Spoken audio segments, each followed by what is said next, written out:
En fait, si, je ne sais pas si vos auditeurs le savent, mais si on reprend un peu l'histoire israélienne, ça illumine beaucoup ça. Vous avez eu à peu près trois sionismes en termes de style.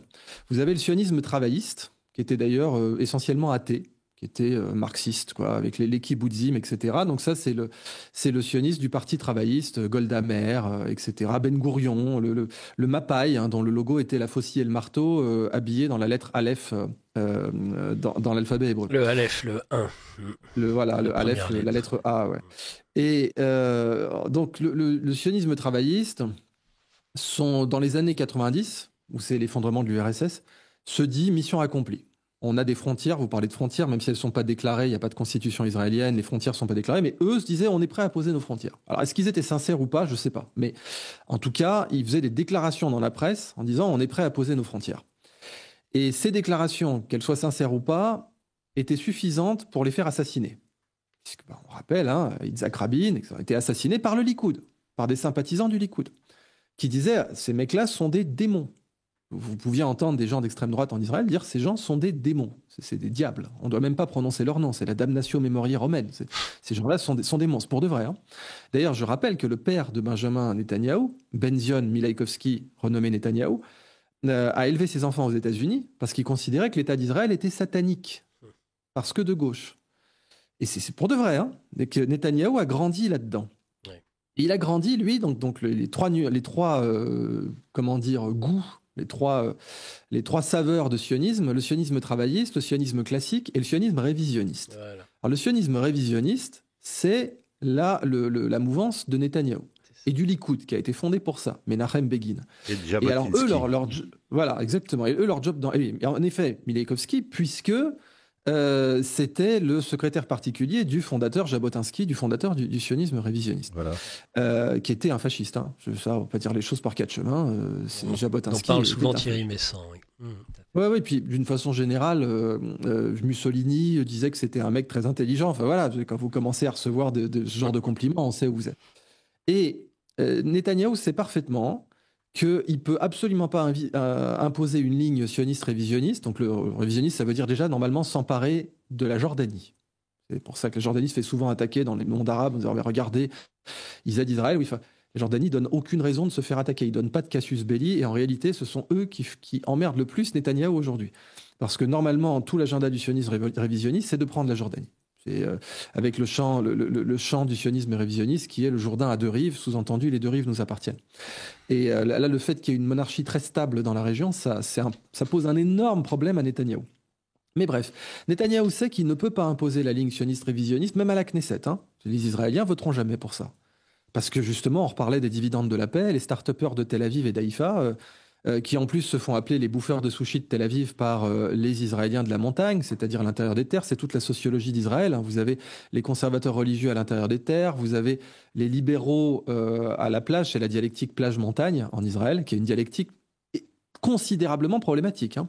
Israël ne tient pas, c'est pire que la dialectique catholique-protestant dans le Kulturkampf de Bismarck, hein, par exemple, qu'on peut comparer d'ailleurs, parce que les choses sont très comparables, à savoir avoir un ennemi commun pour s'unifier, parce que sinon on passerait notre temps à se mettre sur la gueule.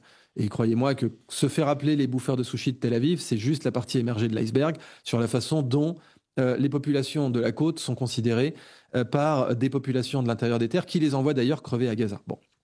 Et ça, c'est la raison pour laquelle il y a des manifestations aujourd'hui en Israël, et pas depuis aujourd'hui, hein, depuis des années. Et ces manifestations ne s'arrêtent pas. Donc, Netanyahou essaie d'imposer une ligne où, en fait, il essaie de domestiquer en permanence une certaine forme d'antisionisme pour pouvoir faire monter le sionisme révisionniste. Parce que le sionisme révisionniste ne peut exister que s'il y a un ennemi à Israël. Il n'y a que comme ça qu'il peut exister. Un ennemi c'est exactement ça, oui. Crédible, hein, un ennemi sérieux, un ennemi qui... Donc il leur en faut toujours un, voilà. Il leur en faut un, et il en faut un de sérieux. C'est un pays du seuil aussi, mais c'est du seuil de la paix. Bah voilà. Alors maintenant, Trump là-dedans, eh ben, il doit naviguer tout ça avec le fait que Netanyahou a un bonus avec l'AIPAC, le lobby, en fait, pro-Likoud, concrètement, c'est pas seulement pro-israélien. Personne ne contrôle l'AIPAC mieux que Netanyahou parce que c'est son père qui l'a fait monter. Il faut se rappeler qu'au début, comme le sionisme était travailliste, c'était la gauche américaine qui soutenait Israël, avec les intellectuels d'Hollywood, les intellectuels hippies, comment il s'appelait, Allen Ginsberg, le grand poète hippie. C'était la gauche qui soutenait. Par exemple, Eisenhower était très très distant vis-à-vis d'Israël. En fait, Eisenhower voulait même créer un OTAN des pays arabes. Donc c'était pas la même ambiance. Et puis le père de Benjamin Netanyahou a fait monter l'AIPAC dans les cercles de droite.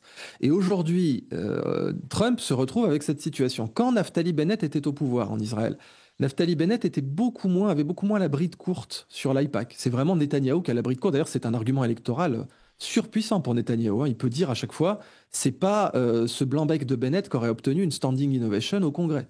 Quelle horreur entre nous, Idriss, cette session du Congrès où ils se sont levés 54 fois. C'est tout juste s'il n'y avait pas un écriteau applaudissait et ils se levaient pour applaudir. C'est quelle horreur. En tout cas, ça notait les gens qui n'applaudissaient pas. Ça, c'était un peu comme en Corée du Nord, ça notait. Oh, il a pas applaudi, le coquinou. Bon, mais ça, c'est de la politique. Je veux dire, il joue ses cartes. Lui, on peut pas reprocher à Netanyahou de jouer ses cartes. On peut reprocher au public de ne pas les connaître. Et on peut reprocher au fait que, oui, un scorpion, ça pique.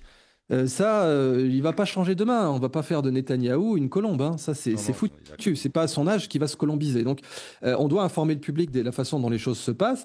Et là, je déplore que en effet, en Israël, on a des journalistes qui font ce travail d'information bien mieux que la plupart de la presse française et bien mieux que la plupart de la presse américaine. Hein. Bien sûr.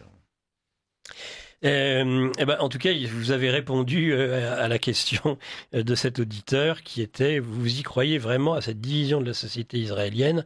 En Israël, ils se retrouvent tous d'accord quand il le faut. Non. C'est pas si Alors, certain. il y a un autre élément sur la société israélienne, je ne sais pas si vous êtes d'accord, Idriss, c'est que la presse française le reprend aussi. Il y a un véritable consensus sur, je dirais, presque le nettoyage ethnique à l'intérieur de la société, le consensus de la société israélienne à ce sujet. Alors, en même temps, ce sont les mêmes.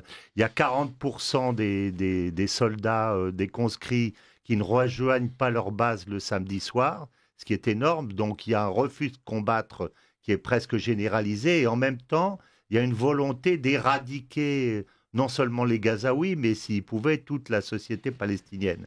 Et là, il y a une espèce de contradiction, à mon avis, qui est majeure. Et il y a même presque, je dirais, un problème de personnalité. Et je pense que ça vient en grande partie du fait que cette population qui a ses objectifs, ou en tout cas ses pensées tellement maximalistes, d'un autre côté, ne paye pas véritablement le prix de la guerre régionale qui est installée, parce que les ennemis d'Israël ne veulent pas justement taper sur la population civile pour éviter l'emballement et la rentrée des États-Unis dans l'affaire. Donc on reste dans un système de guerre qui doit rester au seuil d'une certaine façon pour le dire, ou qui ne monte pas plus.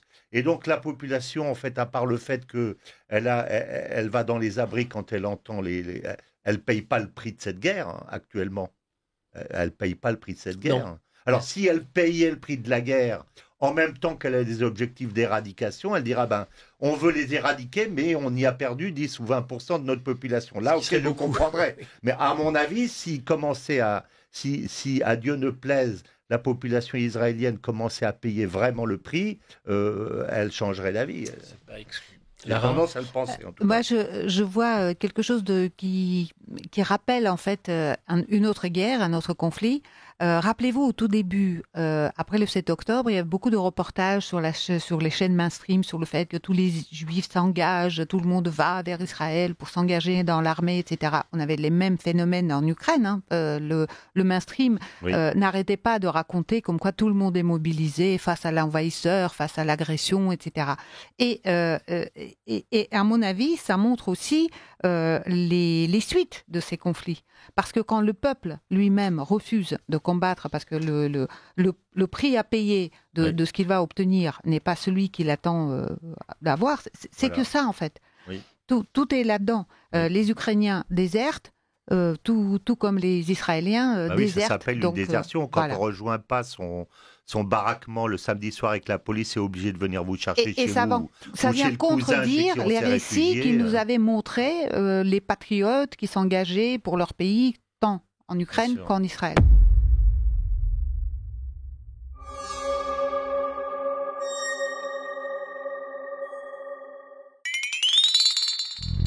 Yeah.